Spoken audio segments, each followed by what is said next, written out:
Once again, Barack Obama, on April 29th, has decided to denounce the remarks by Reverend Jeremiah Wright. Now, we know that he did this approximately 6 weeks ago during his speech in Pennsylvania, and during that speech said that he could no more disown Jeremiah Wright than he could his white grandmother, no more than he could disown the black community. What has changed between then and now? Now, I know that he gave a speech to the NAACP, and at that time, Reverend Wright tried to say that there was a difference between black brains and white brains, but this was not referenced by Obama during his speech on the 29th. No, it turns out that it was one remark that he made on Monday to the National Press Club.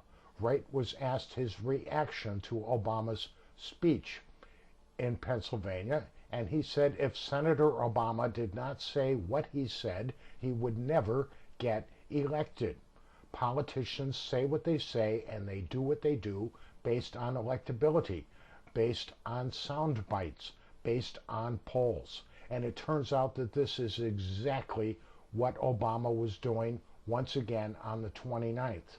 Later that day, Obama downplayed it among his supporters. Andrea Mitchell on NBC reported that he was downplaying it and told his supporters when he was out there on the stump that he had just simply done this because of political pressures, because there are people out there that are making fun of him. And this is exactly what Obama said, so this is exactly correct in my stating that this is the comment that upset him so much. What I think particularly angered me was his suggestion somehow that my previous denunciation of his remarks were somehow political posturing. And then he went and admitted it to his followers that very afternoon. Now, he went on to say in his speech that anyone who knows me and anyone who knows what I'm about knows that I am about trying to bridge gaps and see the commonality among all people. Is this really true? Obama said that he did not vet his pastor before deciding to seek the presidency. What does this word vet mean? It means to examine, to investigate, to evaluate. Most people would do this on their first couple of visits to a church. They may even meet with the pastor and ask him any theological questions they might have, his particular stances on individual issues of faith. They would ask to see the church's statement of faith. Many fundamentalist churches print it for convenience right on the back of their bulletins. In the case of this church, they have a website where you can go and see that they have an unconditional, non-negotiable commitment not to America, but to Africa.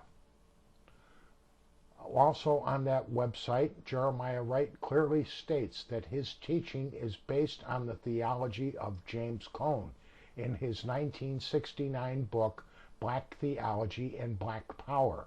And within that book, James Cone tells them that they must reject the love of any God that does not hate the white race. And this is the teaching which Reverend Wright incorporates into all of his preaching.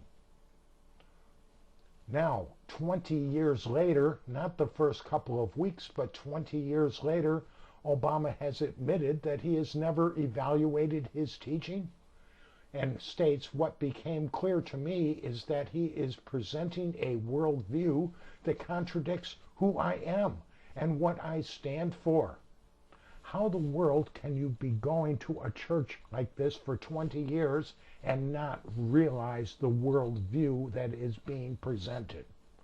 If you are about bridging gaps and seeing the commonality in all people, what are you doing in a church that worships a God that hates the white race? No, I think Jeremiah Wright had it correct all along. he has just been politically posturing all this time. Where else did we see this term political posturing or political positioning? But in Ohio, when Obama was caught up in another snafu about NAFTA, because he was telling the people that he did not support NAFTA because the country has lost thousands of jobs through NAFTA. And meanwhile, he had someone from his campaign committee meet with the Canadian government and tell them not to worry about what they hear on the news and in individual sound bites because Obama is just politically positioning himself, that he in fact does support NAFTA and not to worry about it. Now, Obama denied this, and the memo finally surfaced and proved that he was lying. And it turns out, if you look into the writings of Obama, that he has been doing nothing but political positioning his entire career. And even when he was in high school, states that he was choosing friends that were radical thinkers, that were socialists, that were Marxists. Even the teachers he chose to associate himself with were Marxists and were socialists. And now he appears at this church and has joined this church and attends this church. Why? Because this black theology is Marxist, is a socialist theology. James Cone took the teachings of Martin Luther King and combined them with the radical teachings of the Black Nation of Islam as taught by Malcolm X. So this church is not about bridging gaps and the commonality, seeing commonality in all people. They worship a God that hates the white race. All his life, Obama has been politically positioning himself. Also in his books, he claims that he was raised by a single mom, that he was raised in poverty, that his mother was on food stamps. Is this true? Well, we know that the food stamp program did not start until 1964. Obama was born in 1961. His father left them in 1963, and at that time, both he and his mother went to live with their wealthy grandparents in Honolulu, Hawaii. Now, it is true that Obama lived in Indonesia between 67 and 71, but they certainly were not receiving U.S. food stamps during that time. In 1971, Obama returned to live with his grandparents and was sent to a very expensive elite prep school. And he remained living with his grandparents and graduated high school at that prep school in 1979. So he was certainly not living in poverty. His grandmother was the vice president of the Bank of Hawaii, one of the largest and wealthiest financial institutions within that state. Obama was not raised in poverty. Now, Michelle Obama claims pretty much the same thing for her background, that she lived in a poor South End Chicago apartment, a modest apartment, she says, but her mother never worked, and her father just had a simple job working for the city, and they just managed to somehow squeak by.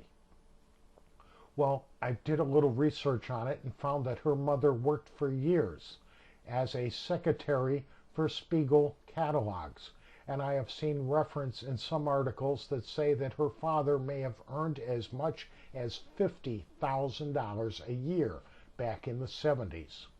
Now, for the younger people out there that may not realize it, back in the early 70s, minimum wage was $1.60 an hour, and it was raised to $2 an hour in 1974.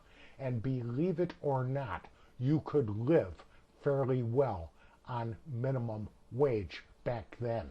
You cannot do that anymore. But at the time, you could. So Michelle Obama certainly did not live in poverty either. Both of them have been just politically posturing. Thanks for listening.